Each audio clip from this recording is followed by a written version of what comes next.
राधे राधे मित्रों। धन की देवी माँ महालक्ष्मी की कृपा हर कोई पाना चाहता है, लेकिन क्या आप जानते हैं कि माँ लक्ष्मी केवल धन दौलत देखकर किसी के घर नहीं रहती।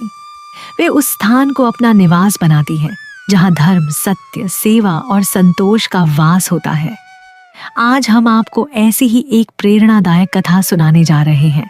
बहुत समय पहले एक छोटे से गांव में एक निर्धन ब्राह्मण अपनी पत्नी के साथ रहता था। उसके पास धन संपत्ति नहीं थी, लेकिन उसका जीवन ईश्वर की भक्ति और सच्चाई से भरा हुआ था। वह प्रतिदिन प्रातःकाल स्नान करके भगवान श्री हरि विष्णु और माँ महालक्ष्मी की पूजा करता। जो कुछ भी उसे भिक्षा में मिलता, पहले भगवान को अर्पित करता और फिर परिवार के साथ ग्रहण करता। यदि कोई अतिथि उसके द्वार पर आ जाता तो वह स्वयं भूखा रह जाता, लेकिन अतिथि को कभी भूखा नहीं लौटाता। एक दिन वैकुंठ में माँ महालक्ष्मी ने भगवान श्री विष्णु से पूछा, प्रभु, यह ब्राह्मण आपका इतना बड़ा भक्त है, फिर भी इसके घर में इतनी गरीबी क्यों है?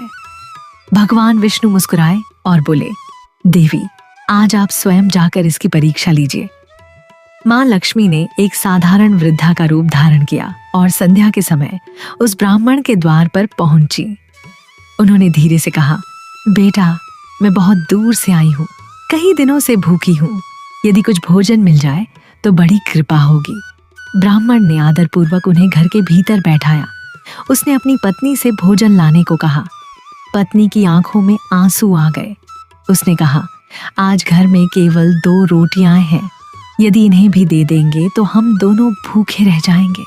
ब्राह्मण मुस्कुराकर बोला, यदि हमारे द्वार से कोई भूखा लौट गया तो हमारी पूजा और भक्ति किस काम की? भगवान ने चाहा तो कल फिर भोजन मिल जाएगा।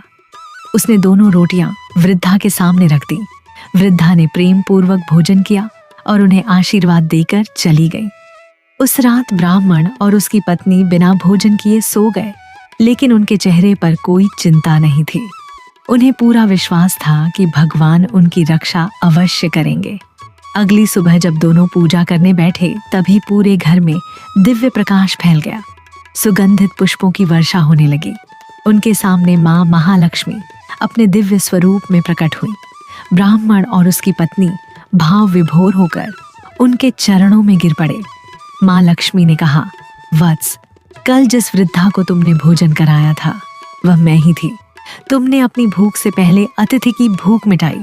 तुम्हारे हृदय में लोभ नहीं, सेवा है। यही सच्चा धन है। फिर माँ बोली, सुनो, मैं केवल सोने चांदी के कारण किसी घर में नहीं रहती। जहाँ स्वच्छता, सत्य, परिश्रम, दया, संतोष और भगवान का स्मरण होता है, वही मेरा स्थायी निवास होता है। ये कहकर माँ ने उन्हें सुख, समृद्धि और अखंड लक्ष्मी का वरदान दिया। कुछ ही समय में उस ब्राह्मण के जीवन की कठिनाइयां समाप्त हो गई। उसके घर में अन्न, धन और सम्मान की कभी कमी नहीं रही। दूर दूर से लोग उसके दर्शन करने आने लगे, क्योंकि सब जानते थे कि वहां केवल धन नहीं, माँ लक्ष्मी की कृपा निवास करती है।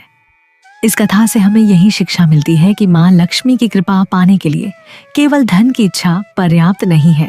सच्ची श्रद्धा, ईमानदारी, सेवा, संतोष और अतिथि सत्कार ही माँ को सबसे अधिक प्रिय है।